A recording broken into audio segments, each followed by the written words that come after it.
first of all time Ninja and Flannel live stream / podcast with our honored guest, Jimmy, which is going to be legit in and of itself. I've been on other live streams and other channels before, but this is our very first one, and we're honored to do it on Rumble. So it's going to be a really fun night. We're going to talk about the different tiers of gun ownership, the iceberg effect of which we'll get into that. The iceberg effect of the different range from the guy who owns almost nothing to the guy who just is gun broke, basically. So, going to be a good time, and we're here with Jimmy. What do you think, Jimmy? I'm happy to be here. Very excited to chat. I feel like we've had this conversation 1,000 times, so to have it on record, it's going to be pretty interesting. Yeah, we'll see when they come to arrest us for having this on record now.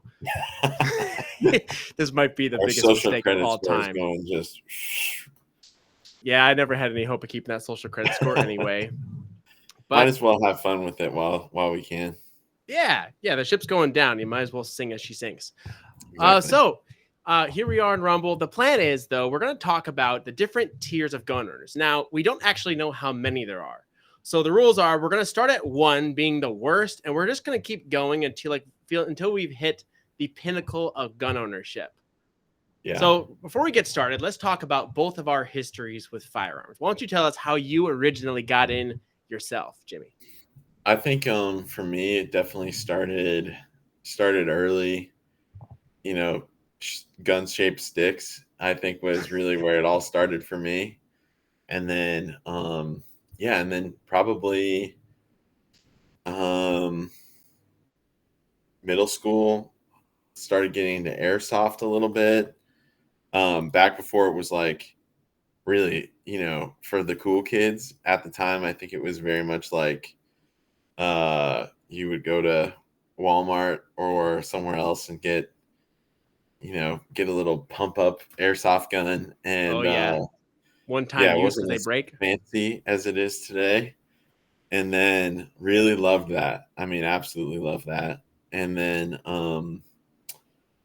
I think from there, pretty much my dad started kind of getting into guns around, kind of around the same time.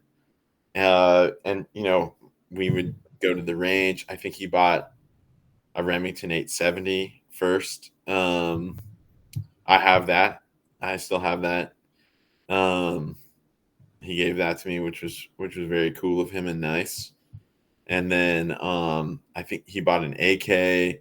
He bought a pistol, and it was like, all right, we got the top 3 items. You got a rifle, you've got a shotgun, you've got a pistol. That's everything, right? 3 guns. They're OG 3 guns. What you're telling me is you basically just started out American. Your dad got you into guns. He got into guns, and off you went. Yeah, I would say it was full American style. Except for the AK. I think that might be, I don't know if that counts. It's got a little commie in it. Maybe we captured it. That's American. Yeah.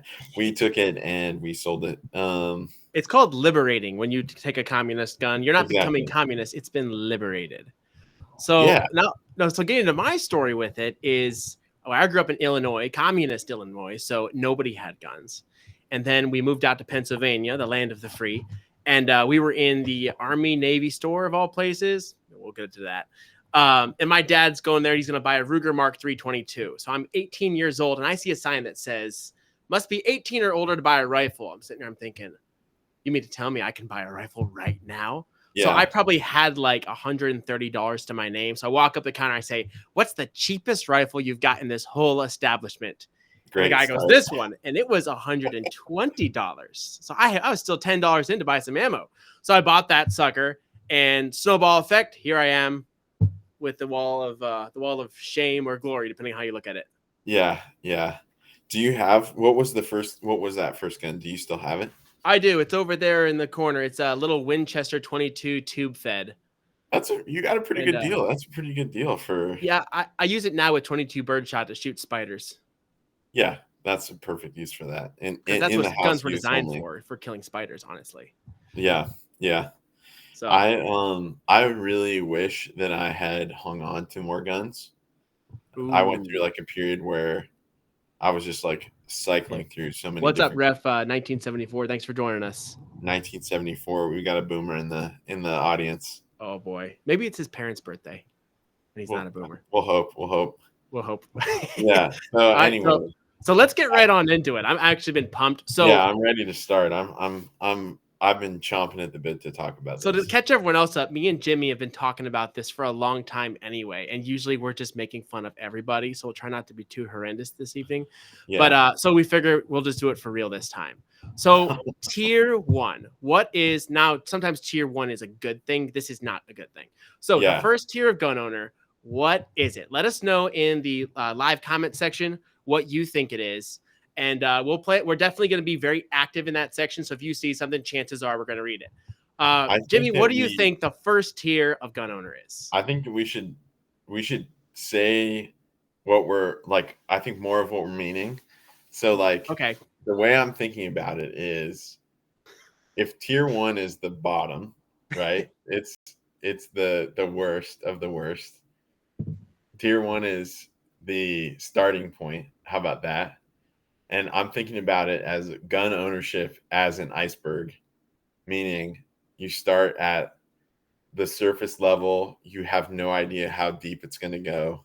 Ooh. So to me, the starting point, that like the level 1 gun owner is someone who they have a gun. You would say, hey, I'm going to go to the gun range this weekend. Do you wanna come with me? And they go, yeah, I've got a gun. And you go, oh, that's great. What is it? And they would say something like, 12 gauge. It's a 12 gauge, I think. Or they'd say, you think it's a 380, maybe? Is that right? 308? And or something like that. That's they have a gun, so they can check that box. They're a gun owner. But that's it. These are not people that are shooting frequently. They're not training. They're not carrying. Okay, they're not hunting. Allow me to spread some imagery on the guy you created. I don't need to add any more. I agree 100% that is the first tier. Now, let me add some imagery to what this guy looks like if you should see him in his natural environment. So I think this guy's anybody though, right? Well, you're going to see someone that bought a gun during COVID, or someone who inherited a gun from their grandpa. Like it could be.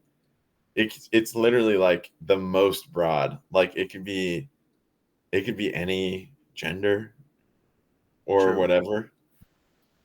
So how I've seen this person in real life, when they do make their miraculous trip to the range, 100%, they're going to come out in the box the gun came in.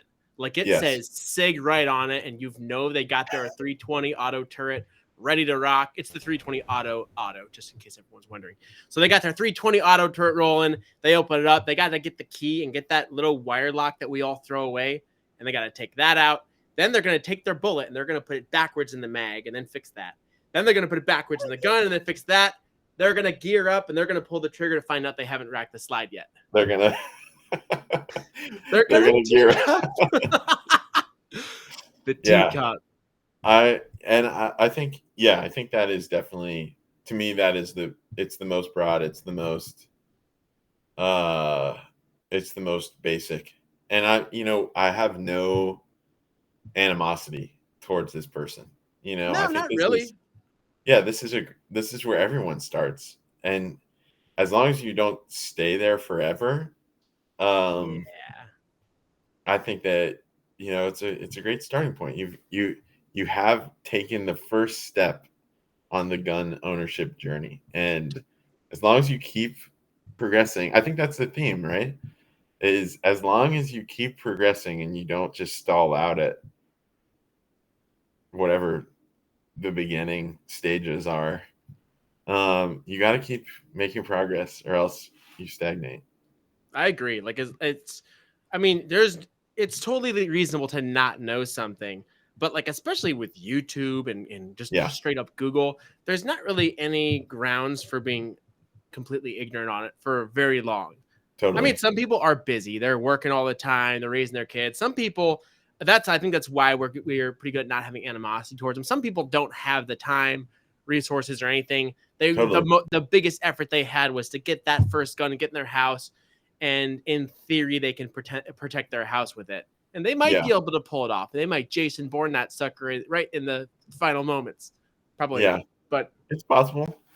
I think that it is it leads perfectly into level 2, which to me is someone that maybe and this is where I start to not like these people. Because the level 1 person, you can't blame them for not knowing. The level 2 person, I think, has a little bit of responsibility. Because to me, the level 2 person is, I own 2 guns, maybe 3, 4 guns, 2 to 4 guns probably. They maybe know a thing or two about guns. They could name different calibers. They own some ammo. Maybe they shoot once a year, once every 2 years, pop cans in the backyard kind of deal. So they can operate their gun, in other words. Like, if this guy pulls it out, he's going to be able to load. I mean, he's not going to be doing reloads on the fly, but he's going to be able to load it, snap it, and successfully teacup it. Yeah.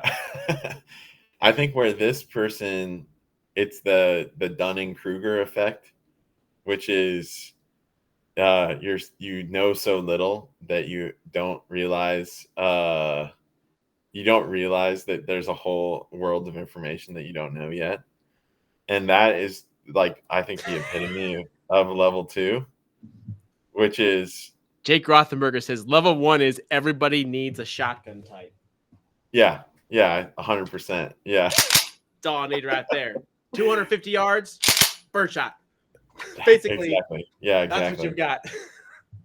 That's funny. Yeah, the level 2 person almost is that kind of person as well. Like, maybe they know a little bit about guns, but I think a level 2 is where you start to hear, maybe they don't maybe they're not the person like putting out these ideas, but they're the people that are listening to ideas like 22 long rifle bounces around inside, So they're victims of the FUD philosophy? I think, or are they the level 2 is a FUD victim. Yeah. So they are a FUD, but they're more of like a victim FUD rather than a yeah, I don't fully aggressor. blame them for believing these things. That I'll when we get further into FUDs, I will start to really blame them. But I think these people are victims of misinformation from FUDs. Gotcha. So like a level 2 now, talking about them, now they've got a couple of guns. What's their weapon setup going to look like? Like, is level 2, you think that they're going to have an AR at least, or something semi-auto like a modern rifle? I could see them having, an SKS, or maybe a, if they're lucky, an M&P 15, Oof, or always the M&P. And I'm not saying these things are bad, but I'm just saying these are things that are readily available at a low price. Maybe a Palmetto. Palmetto. I wouldn't bash Palmetto. What about the Poverty Pony? Well, and I will say, I'm not that's Palmetto. I own plenty of Palmetto stuff. I'm a big fan. I do love the name Poverty Pony. Yeah, but a Poverty Pony or a Palmetto, I think those are things that you might find in a level 2 under the bed storage, because it's definitely not safe. Definitely not a safe at level 2. Now, you think they're running optics on their pistols? No. It's iron sights, everything. They probably have pump shotgun. Yeah, maybe they have a revolver, or they could have a sticky holster with a pocket pistol. Oh, there's nothing worse. What about when they got the pocket pistol and like a giant like Safariland outside the waistband holster walking around Home Depot? Yeah, or a big nylon Uncle Mike's. I would really like to throw out that I hate Uncle Mike's. All my homies hate Uncle Mike's. Have you owned Uncle Mike's? I've never owned an Uncle Mike's. I am sad to say that when I was 21, I did in fact buy an Uncle Mike's, and I learned it was bad when this exact hammer cut through it. And it's not sharp. Really, that proves that at that time you were a level 2. Yeah, because you were a FUD victim. Yeah, like you said though, it's stages. You got to grow through these stages. Yeah, sometimes you can skip them. Now, here's another thing that level 2 and the FUDs never do is, like, if they're gonna close this cylinder, they're gonna do it with this possibly with gloves. Very gently. Fingerless There will be gloves. no flippage. I'm a fan of the flip. Yeah, it's my own stuff. What's that politician say? They're my own guns. I can do what I want with them. Exactly. So level 2, yeah, they don't know a ton about guns. They go to the range every now and then, and you don't want to be at the range when they're at the range. Like if I'm at the range and a level 2 shows up, I'm thinking might be time to leave. Might be time to pack it up. Because there might be some flagging. There might be some accidental. It's not a matter of if there will be flagging. It's a matter of when there will be flagging. And the worst part is no one can stop them. Actually, the worst part is that they don't know if their chamber is loaded or not. Exactly. That's the actual worst part. I think level 3 is where the confidence starts to come in. Because level 2 is someone that, maybe they don't know a ton about guns. They have a few guns. Maybe they've heard some bad advice. They've gotten some bad info. Level 3 is where they really start to buy in. They're hearing that info and they're believing it and they're putting it back out into the world. These are the people that are like, nobody needs an AR. I own an AR and I wouldn't trust the regular people with an AR, Oh, like they're cool with it, but other people aren't. Yeah, they're really highly trained in their own minds, but they're not actually highly trained. Yeah, and what you ask them, what type of shooting do you do? Oh, I shoot bench rest. Like it's a section of the sport. Like you mean to tell me you shoot always sitting down? Is that what you're trying to say? Yeah. I shoot sitting down, and I also pee sitting down. Interesting. Those who let that be known to all listening. Those who shoot sitting down also pee sitting down. All right, so let's talk about. I've seen one of these in real life. That what their weapon setup looks like. Now, most of it is from Amazon. To be completely honest. Yeah, because you know what? They know within their heart of hearts that everyone else that's buying a Trijicon is getting ripped off. If you're buying a loopholed Mark III or a Mark V, you're getting ripped off. I can get the same thing or better on Amazon for $28. Yeah, they found the holy grail that no one else figured out. Their $40 NC Star is the answer, and that's what the Navy SEALs are using. They have this crazy confidence of, I know a ton about guns. I own 5 guns, and I've been shooting for maybe my whole life at this point. And I think a level 3 gun owner, you could get to level 3 and live there your whole life. You could be 78 years old and be a level 3 gun owner.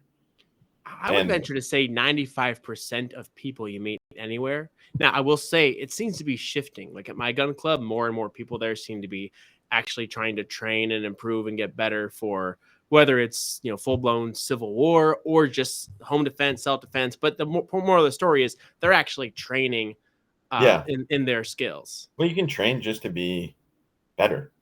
Yeah, like, whatever you're doing, you could be better. Like there's that meme of like, what is he training for? I think the answer for most people is just to be better, to beat themselves, to gain a skill that they didn't have before. No, I agree that it's just skill improvement, whether it's like, I don't do the flashy competitions, but like the real sponsor race gun competition, skeet shooting, whatever it is, you should trying to get better, I believe. Yeah, totally. So let me describe in the level 3s the weapon setup I saw. So this guy had a red dot from Amazon, which I specifically told him he should not get. Yeah, he bought it. And he couldn't sight it in. To buy that and to ignore other advice. Then he mounted the rail section to his M-lock, which a lot of people do this, to be fair, but it drives me nuts. Like, what's the point of M-lock if you're going to stick a rail section on it? So he had a rail section on his M-lock with a flashlight. Then he had taken his tape switch and double-sided taped it to the side of his magwell on a 45. So to get his light, all he had to do was bring his hand back to his magwell and hold the button for his flashlight. He also had a bipod on there, which is fun. So you have to have a bipod on every AR. Oh yeah, I mean I would choose if I was them, I would choose bipod before even iron sights. To be honest, bipod's Yeah. best. Well, you can always just look down the barrel. That's one of my favorite lines of all time. Yeah, can you tell me that story of the level 3 FUD sighting you had? Speak with Yeah, no sights. I unfortunately have known many level 3s, and I in particular one individual like pretty good sized gun collection. I would say not, definitely in the double digits, easily double digit gun collection.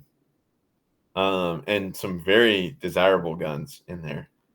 Some, maybe some milsurp guns, maybe a few, um, hard to find imports that were bought a long time ago, that kind of thing. But this individual had multiple guns with rails on them and no optics, no iron sights. And when asked, they provided the answer, just look right down the barrel. Just right down the barrel. Everything's a shotgun, Yeah. basically. Yeah, and I mean even a shotgun has a bead. Good point. Excellent point. The other thing, and I think this is a great thing to put out in the universe, a shotgun, when you look down the barrel of a shotgun, you're looking down like usually the rib on top of the barrel, right? Which is directly in line with the bore of the barrel. When you're looking down the rail of an AR, which is like this like the height over bore effect. Yeah, you've got height over bore, you've got maybe your rail. I mean, there's a higher than zero chance that your rail is not in alignment with your barrel. And yeah, you're not looking down the barrel, you're looking down this arbitrary other thing. So yeah, there's a pretty good chance you're not gonna be hitting as accurately as you might like. That's funny. So to summarize, level 3, they own a bunch of guns. At this point, they are a full formed FUD, indoctrinated into the nonsense. Yeah, I would say level 3 to me is pure FUD territory. Starting to create their own FUD lore from their vast experience. Yeah. I would say that's extremely accurate, is that level 3 is deep FUD territory. Okay, so now moving on to level 4. So what I would think level 4 would be is this is after he's realized that as he fires, his dot is moving. And he realizes that he's already been burned by NC Star. His housing is not moving, just the dot. Oh, yes, just the dot. It's moving about 20 MOA per shot, and he's shooting a 22. So he's discovered that. So now he's got at least like a Hollow Sun. Hollow Sun, a Vortex, something like that that's actually going to hold zero. Some people still hate them, but some of them do work quite well. I have several Hollow Suns and Vortexes at this point. Yeah. So this guy, now he's got a sight that works. He's realized that his flashlight sucks and gets in everything. So right here, which I like quite a bit. Oh, we can't pull that out. That's a different tier. Yeah, it's a different tier. I don't want to put myself in a tier, by the way. I think that might be a little conceited. No. So, other people have to put you in a tier. Yeah. Obviously, we're going to put ourselves at the top. Yeah. Because note to everyone in all these tiers puts themselves at the top. Yes. Yeah. So anyway, so tier 4, this guy's been burned by the flashlight people, the red dots. He realizes his bipod actually is sucky. O-light. Now, best part about O-light is you turn it on, count a little bit, and then you could throw it and it doubles as a flashbang. Anyway, so this guy has realized that all this stuff's bad. He's got a Hollow Sun. He's got rid of his bipod. Now he's got most likely like a Streamlight HLX. He's probably might even have it at the 1 or 2 o'clock position there, tape switch on top. This guy is rolling pretty good. Now, do you think that this guy has gone into battle belt or shooting belt type yet, or do you think he's going paddle holster still?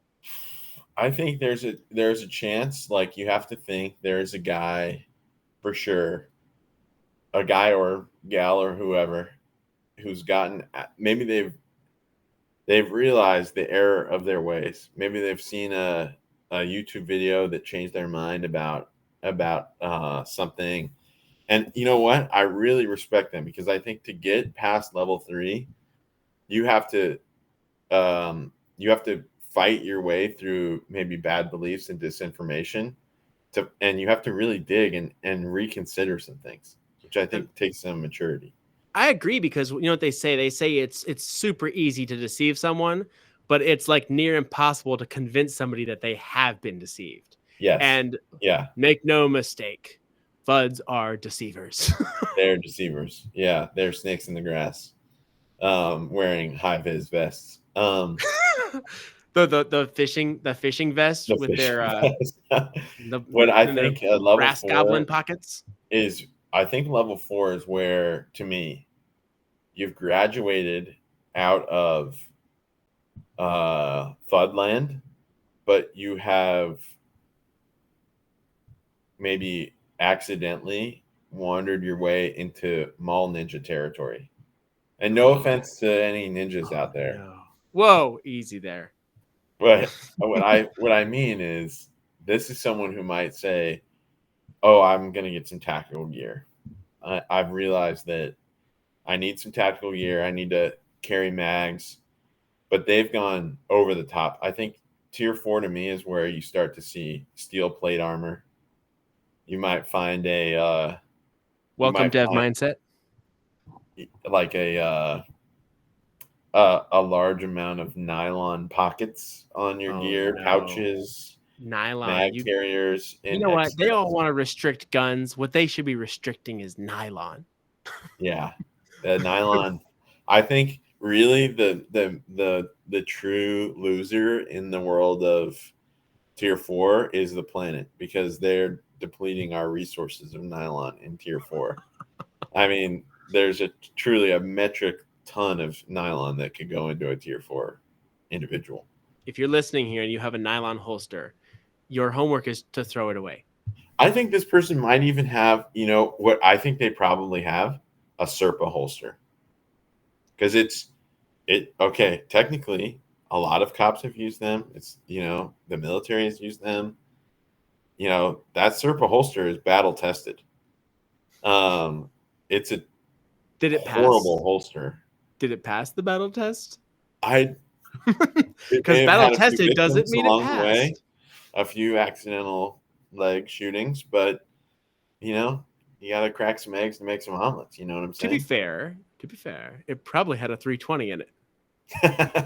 No, probably maybe a Beretta M9. I think that's true. I could see a level 4 is where you buy a Beretta M9 because of things like movies and the military. Oh, so this is what the graduated from Beretta M9 looks like. It's basically a Beretta M9. Ooh, matchy. I mean, I know it doesn't matter, but mine's a little bit bigger. So okay, there's that. Yeah. So this, when you go from Beretta M9 and you graduate a little bit, you get the CZ75, which is basically an epic version of the Beretta M9. I think truly that you're going to see definitely at this tier, you're definitely going to have iron sights.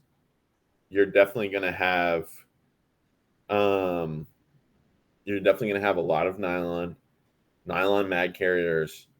You probably do have some type of Kydex holster, but it's going to be a mass market with a level 2 retention. And it's I think this is also, you might see some steel body armor being tossed around a little bit. Yeah, I think that's tier 4 for me. Is just they're trying their hardest, but you know, maybe still falling victim to some misinformation.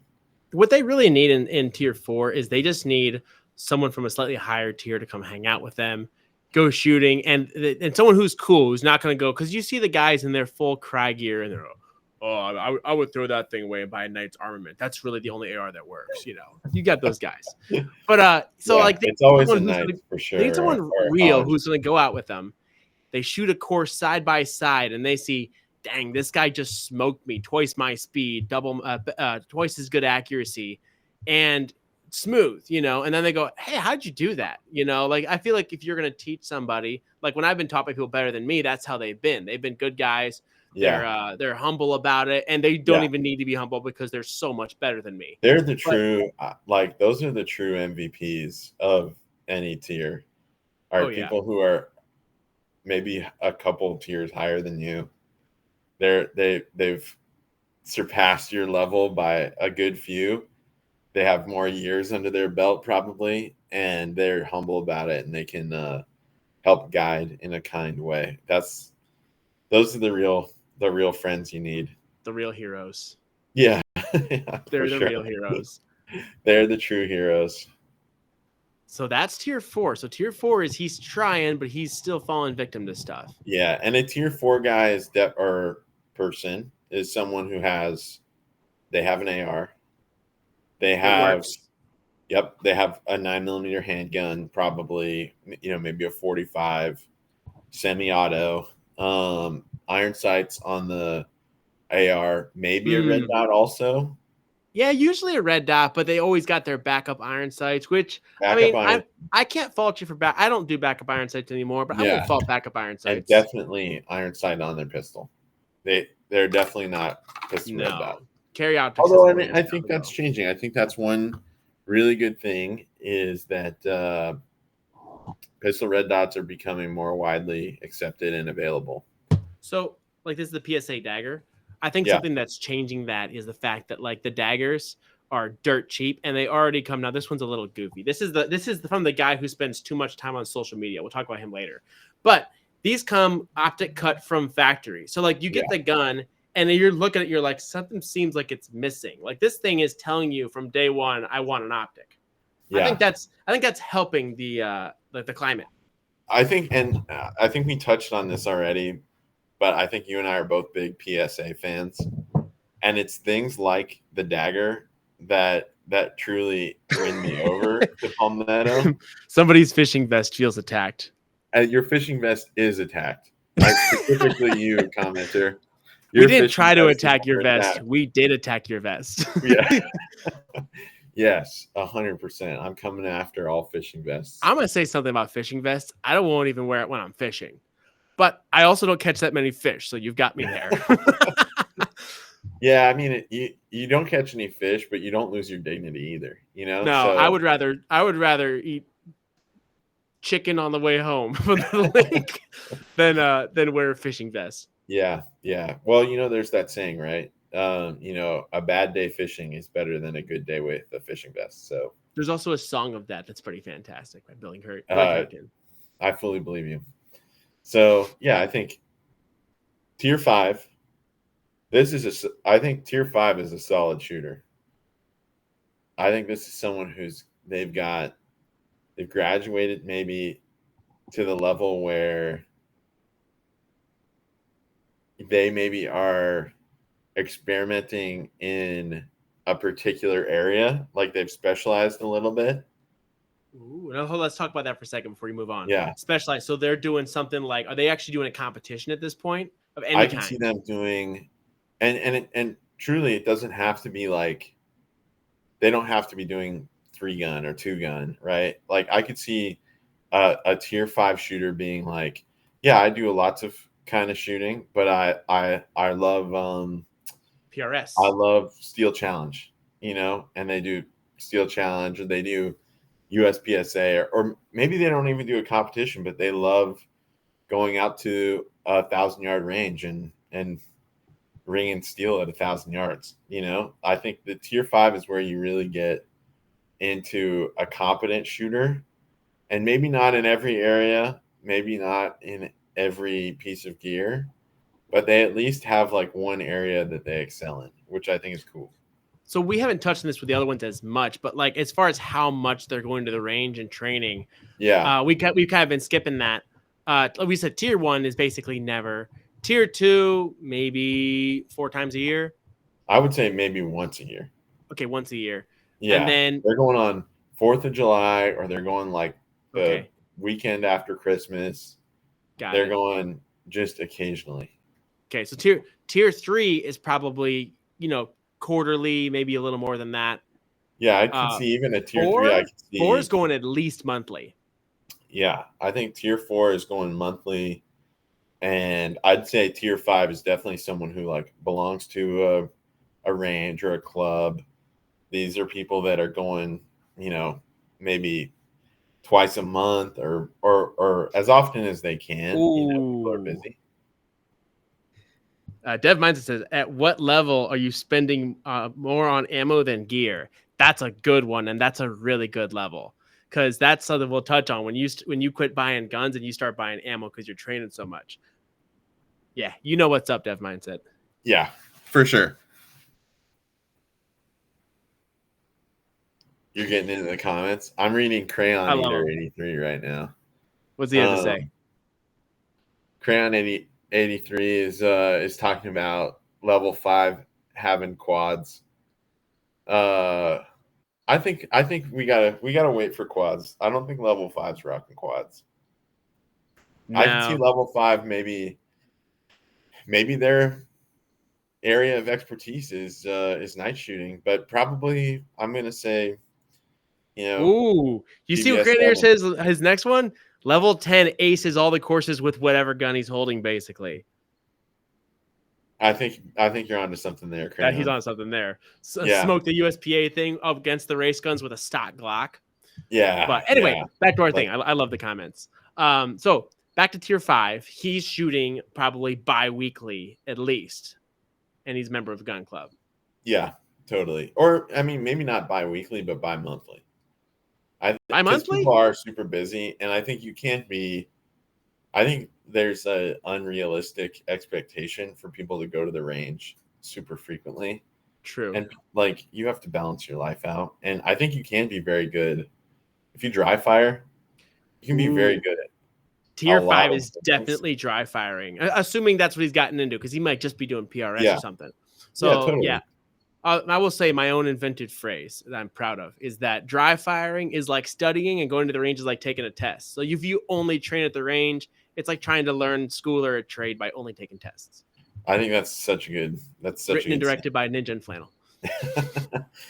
I think you can embroider that on a pillow. That would be. Maybe we will. That's a good saying. Yeah, that's your merch. You'll have to send me 10% of that idea. I'll give you 5. So I think, tier 5. This is someone who has maybe not in every category, but they have some solid gun setups in at least one category. So maybe like if they're a solid pistol shooter, they have a sweet pistol. Maybe they've got maybe like a SIG 226 Legion with an optic, or a CZ Shadow, or Shadow 2. Maybe if they're like a long distance guy, they've got a Bergara or a Tika in 6.5 Creedmoor or something like that. I think that this is where maybe they have some blind spots still, where like they have like a P365, but they have a sweet long range gun, or they've got a tricked out CZ Shadow 2, and they've got like they still have their old M&P 15 with a SIG Romeo red dot on it. What's your take on SIG? I hear a lot of things about SIG from you.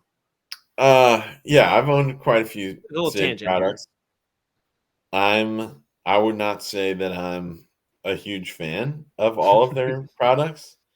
I do think they make a few guns that are awesome. Like the MCX is a great gun. If you can find parts for it, depending on your generation. Yeah, I think SIG has really done MCX owners dirty. If you don't got the spear, you have been abandoned, basically. You have been abandoned, yeah. And the Virtus and the Legacy MCX, those are great guns. I think the SIG 226 is still an awesome gun. It's giant. It's a sweet gun, actually. Yeah. SIG has made some great guns. I wouldn't say that I'm a huge 320 fan, but I do know someone that shoots a 320 better than I can shoot any gun. I have experienced that as well. Yeah. So I will say, earlier this year, I went to a competition, and a couple dudes with 320s were having nothing but problems in the rain. Was yours having problems in the rain? I had a CZ with me. I had 0 problems in the rain. But was that the one that tricked out when you were holding up there? Yeah. This is my current carry gun and competition piece, P10C. In the rain with no problems. That's what I'm talking about. In the rain with no problems. And were the Glocks jamming that day? There were some Glocks having some trouble. I'm not a Glock hater. I've owned.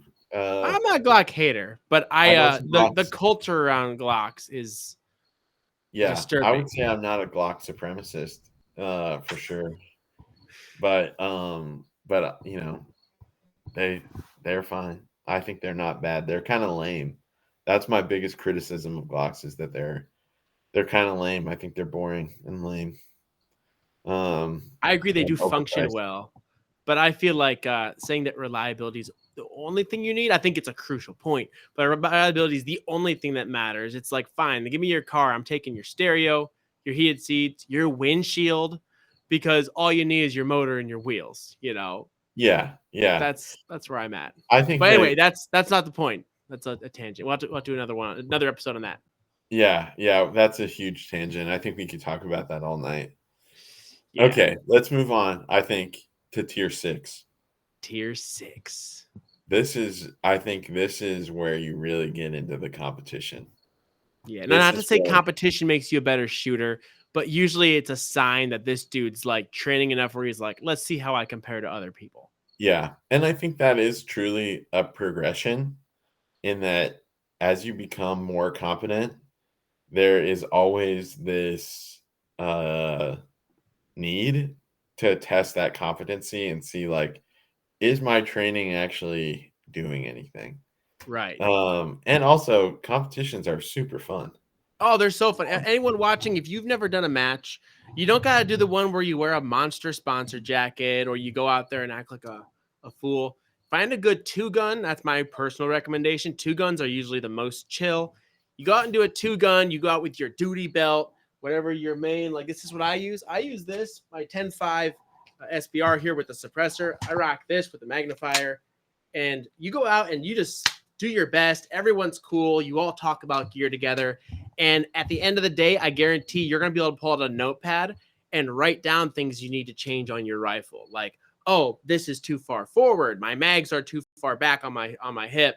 You'll be able to do a bunch of adjustments on your gear. It's basically like a sear test, a stress test of all your gear to make sure it works. So yeah, another little tangent. Yeah. If you haven't done a match, find a good 2-gun, something like that, and just try it out.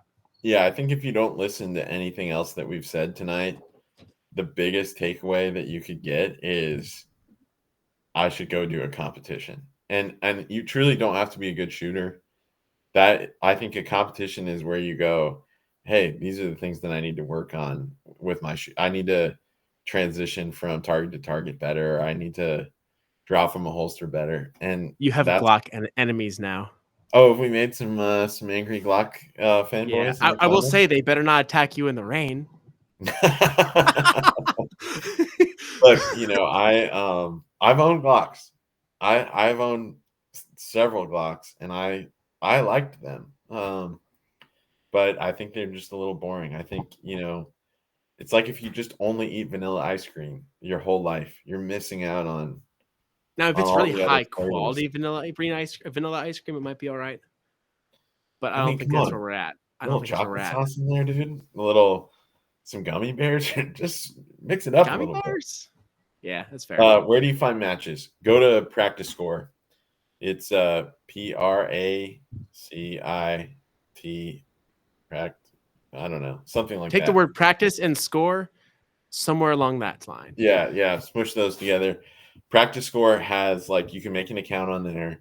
That's where you find all your matches. That's where you enter into the matches. That's where you squad into your, like, those are like the groups of people who go through the competition. It's where you see your scores. It's everything. And it's there's a filter on there. You can filter by like region or by map. Yeah. And so you can look up your region, like me in Pennsylvania. I can type in 2-guns, Pennsylvania, and it'll just show everything around, and I can pick them near my house. most matches are like under $100. Like the last couple I've shot are $25. Yeah. 4 stages. You shoot about 110 rounds of pistol, 110 rounds of rifle. Really good day. And chances are, no matter where you are, there's probably one at least within an hour of your house.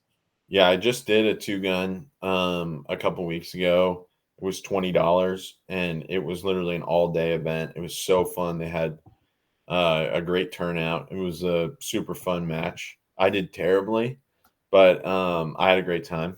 And for $20. Did you get DQ'd? I did not get DQ'd. That's the goal of every match. And no matter what tier you're at, the goal is don't get DQ'd. I've never been DQ'd. Oh, I would never say that.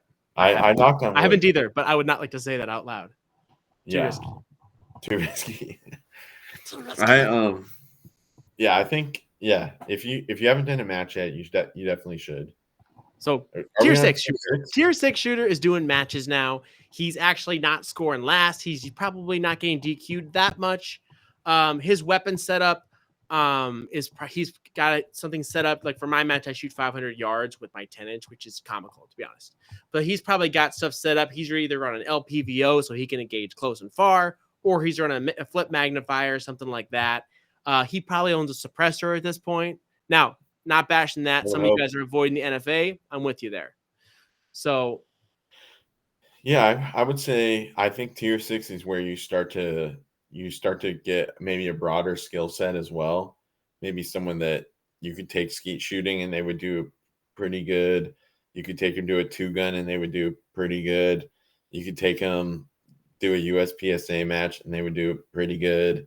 You could take them and shoot 700 yards, 1,000 yards, and they would do pretty good. Now they probably have a belt at this point if they're doing matches. They've got a duty belt with at least a passive retention holster. I haven't even upgraded to active yet. Active is better, I understand. But for what I'm doing right now, passive is actually working fine. Yeah, I think this is where you not only is your budget going just into guns and ammo and optics and all of that, like actual you're buying a safe, you're buying nice gun bags, you're buying nice holsters, and obviously not everyone can go out and drop thousands of dollars on all this gear. And I don't think good gear has to be expensive. True, but there's some Chinese stuff that actually works quite well for things like range bags. Totally. You don't need a $400 range bag.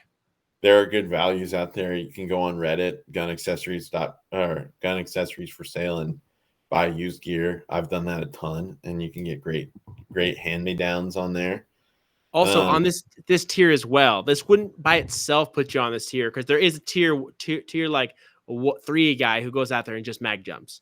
But to answer Dev Mindset's question about what tier do you spend more on ammo than your guns, tier 6 might be rocking that where he's shooting. I'd say, I think you're spending a significant portion of your budget on gear, on holsters, on mag carriers, on maybe ammo, and less of your budget is going into just buying the new shiniest blaster that is at your local.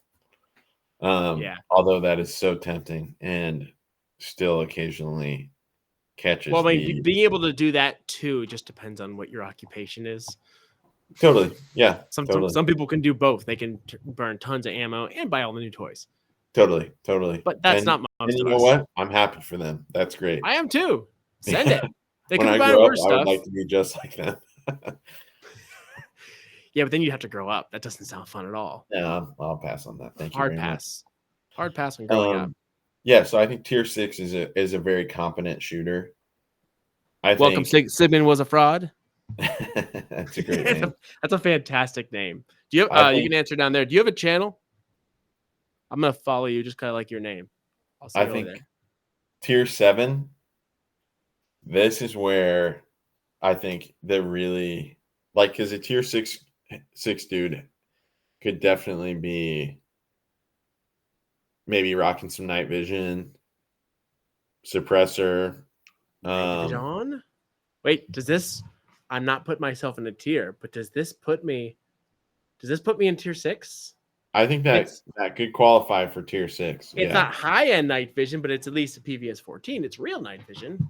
It's real night vision. Yeah, It's I think real. tier 6 is maybe suppressors, maybe night vision, maybe high-end optics, Trigicon, Aimpoint, EOTech, Loophole.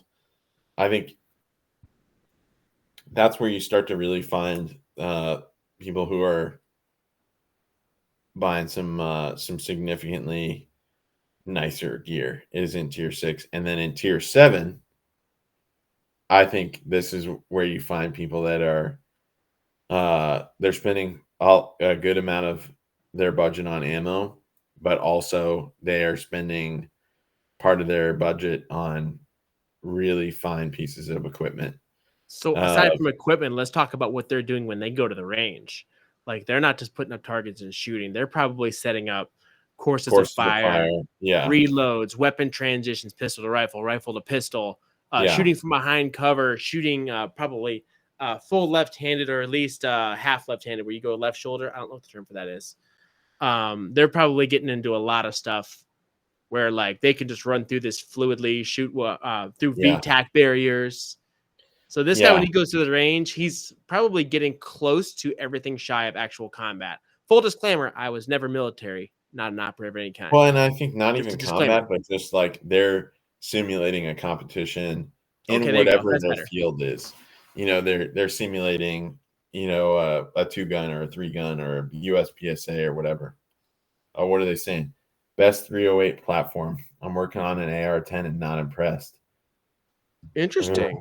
That's a tough question because I could really tell you another one not to build. I had a 308 MDRX bullpup.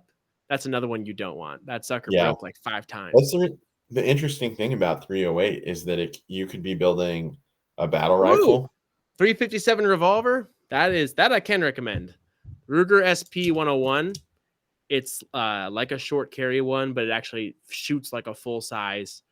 I'm not a huge revolver guy myself, but I do in fact love this. This is the only gun I bought when I was 21 that I kept. This thing is actually fantastic. Ruger SP 101.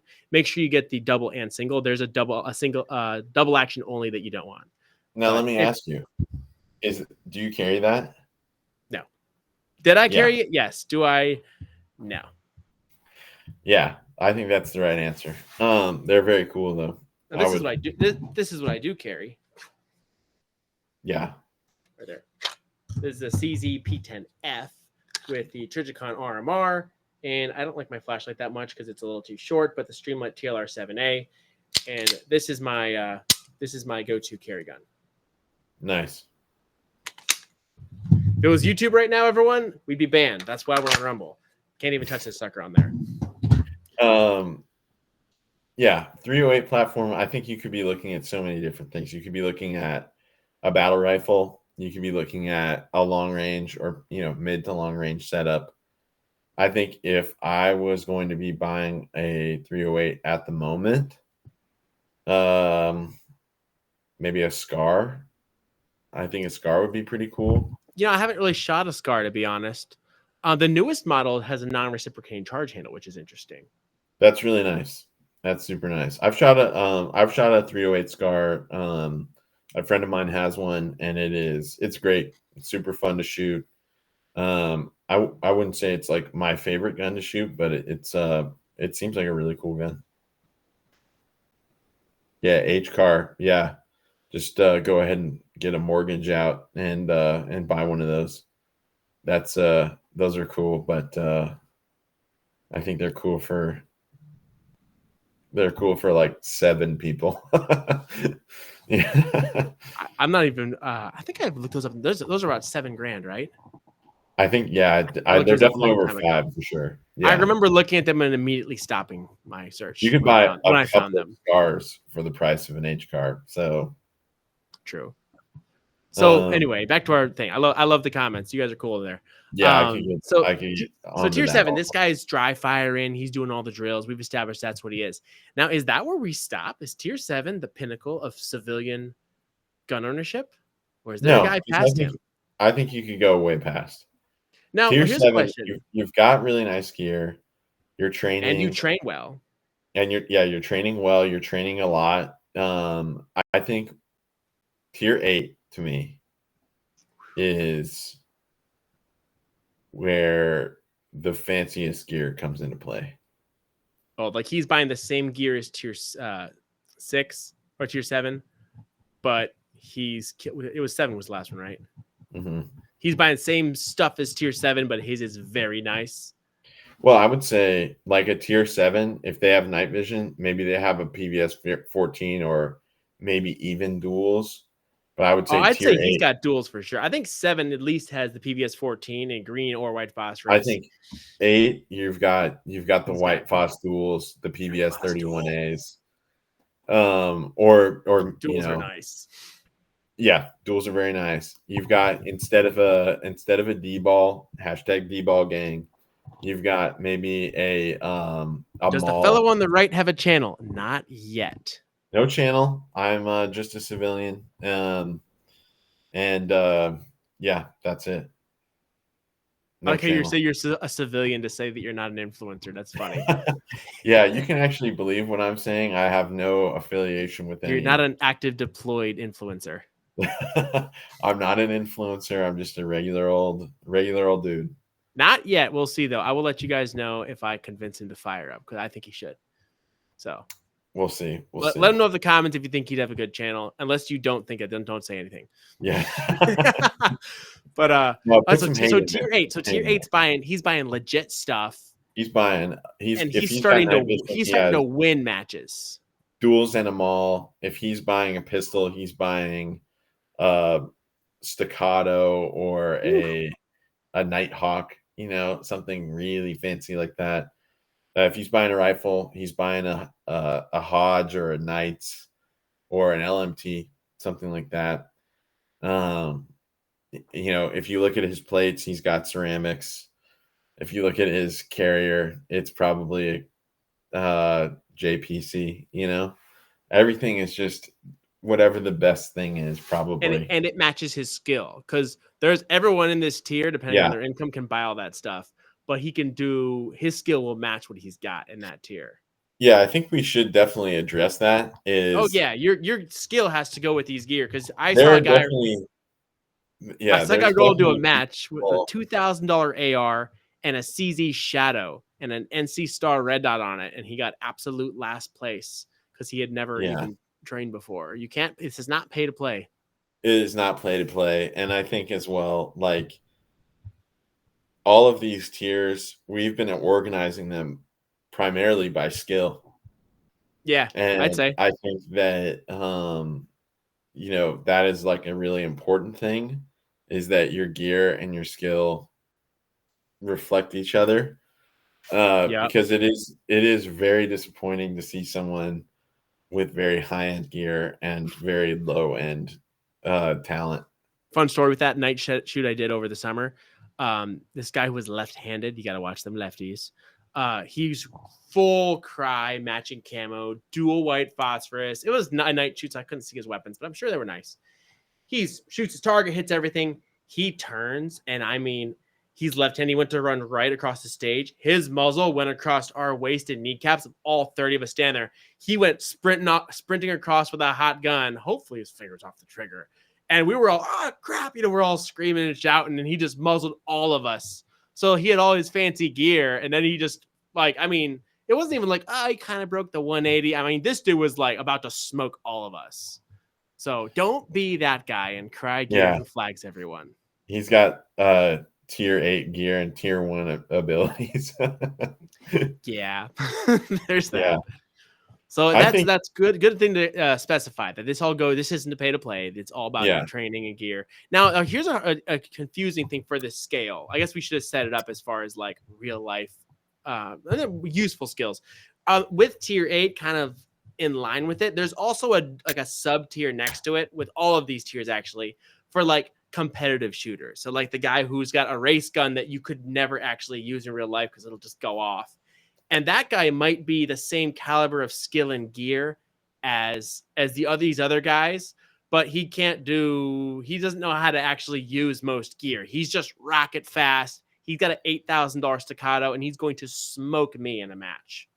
Absolutely. But it's kind of a different category. It's almost like apples and oranges. It's apples and oranges for sure. Potato, tomato. Sigmund was a fraud asked M14, and I will say, because your question is short, my answer will be short. No. They are cool though. The Springfield M1A is cool, but I used to own one and I don't have it anymore. So there's that. Buy something else. All right. So I would say tier 9 and 10. I'm obviously not in them. So I don't even really know that much about them. And I would say it's a mystery. We don't know. If it's you, tell us. These people are mysterious. They're unicorns. There's very few of them. If you see one, let us know. We'd like to study it.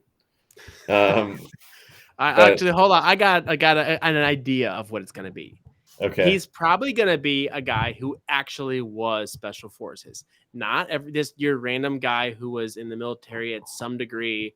And he tells you all the time, I've seen things. I've done things. And you're like, no, you haven't. I've seen you shoot. He probably was something real. So he's got a mixture of real life experience and he actually practices and trains. But not necessarily. I think there could be a tier 9 or 10 person who's just really, they're just that good. And that's fair. Yeah. I think I'm not like non-profiling. I'm saying a lot of times it's going to be that guy. You don't have to be. A lot of times it's going to be that guy who's actually got good experience, stuff like that, and not just shooting tactics, things like that. That guy is going to be up in the 9 tier. And to go with Crayon Eater, I'm just going to tell you what number 10 is because it's not me. And no offense, but it's probably not you either. He is the guy who's going to go to the master level USPSA, whatever, and he's going to smoke everyone with a Glock he just pulled out of the box. Yeah, I think that's level 10 people to me. These are people who have epic gun collections. They have epic gear. Everything they have is top tier. Jerry Michlik, tier 10. Jerry Michlik is an 11. I think he is the coolest guy of all time, and I hope he lives forever. He might. I think he already has. I hope he does. I hope he attends my funeral. Yeah. I think Jerry Michlik is probably the coolest guy in the gun world at the moment. I think my favorite thing ever is, can you imagine being a criminal breaking into his house and you're here, ayo?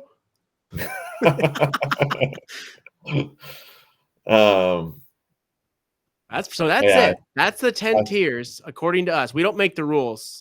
Even though we definitely made this up to like 9, but we'll say 9 and 10. But we don't know what 10 is. I can't tell you what 10 is if we don't know what it is. We've never seen one before. So let us know in the comments or the live chat. If you're watching this later on when it's not live, let me know in the comments what you think tier 10 is. Is it you?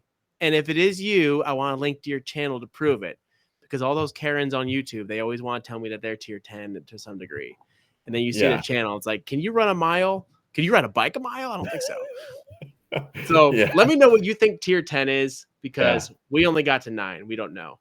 I think, if you want to prove that you're tier 10, you've got to show us an epic gun collection, and you've got to show us some trophies, and you've got to show us some you've got to post some shot timer videos, because you've got to post the receipts for all that skill you're carrying around. And that's right. And you know what? I hope that we all make it to tier 10 someday. Because that's the ultimate. That's the ultimate. So that's their tiers. So show and tell. Do you have anything, Jimmy, that you want to show over one of your gear? Stuff you're proud of? We all know at the end of the day, we're all just playing with our toys out here. Yeah. LARPing it up and living our best life. I'm kind of sitting here with some pistols, some handguns. The 3 that I brought out for the stream, I thought, these would be fun because I kind of see them as a progression through the tiers as well. Yeah, they actually work good choices. Is the Beretta, the Bobcat, the 21A 22 long rifle. This one does have a threaded barrel, which is very cool. It has the tilting action, which is interesting and different. Just a fun gun. I think I paid like maybe a couple $100s for this, and I've enjoyed it, but I do think this is like, this is a lower tier. This is someone who's maybe pocket carrying, which I never recommend. And honestly, is it worse to pocket carry or take a pocket carry pistol and open carry it? They're both worse. Both bad. Both really bad. And also, 22 long rifle for self-defense is maybe not ideal. But what about the bouncing around the skull effect? Yeah, that's a great. I'm so glad that's real and exists. Hold on, I'm gonna get on my soapbox. Why do they say it's important because 22 bounces around a skull, as if drilling one round through your brain isn't enough? Isn't enough? Yeah, it's somehow it's not enough. Yeah, somehow just going in and out is not quite enough. I know it's not the point of the show, but I just got to get that out there. All right, I'm going to pick my show and tell. I'm going to pick that's relevant to my channel because this is coming up soon. A lot of people ask about this. This is my my M92 pistol AK. She's empty, probably. So this is what I've been building out with like the JMac handguard. I have a little more work to do replacing my dust cover. This is going to be one of my next upcoming videos is the AK build. It's got the KNS piston, so you can shoot subsonics. You can tune the recoil. This is my one of my pride and joys at the moment, and this will be a lot of upcoming content. So any excuse to show off this bad boy is always fun. That thing is sweet. How does it shoot suppressed? Oh, shooting suppressed. Now, I have a video. It's old and in my old dingy basement, so it kind of sucks, but it's a steps to suppressing an AK. If you're going to suppress your AK, I highly recommend watching it because there's some stuff that will destroy your suppressor. Got some good tips and wear and tear your gun out. So check that out. But this is my choice of show and tell. I feel like just one gun's good enough for show and tell for tonight. But pretty sweet, huh? I love that. Yeah, I'm looking forward to seeing more content with that. I'm not a huge AK guy. I do like AKs. I think they're interesting. Same. But it is very cool. I think that I think it's very cool to see one that's more modern and has been modernized in a good, reasonable way like that. Anchor shots. All right. Yeah, it is cool to see one built out. It takes a lot of work to make an AK as usable as like what any AR, but I mean they got their place. Controversial statement there, but I agree. Well, I'm just saying you don't got M-lock. What do you see people like screwing stuff to their wood handguard? Yeah, honestly, it is way harder. But people love when you do this. You're fighting the good fight. Yeah. The Russian reach around. So anyway, that's pretty much it for the live stream. I'm just gonna cut this sucker. I think we'll go back again, and we got to convince you to start your channel because people were already asking it. So yeah, good luck. We're gonna end the sucker. Thanks for everyone in the live chat for hanging out. Hope you guys enjoyed the show, and we will see you next time. Good night. Farewell.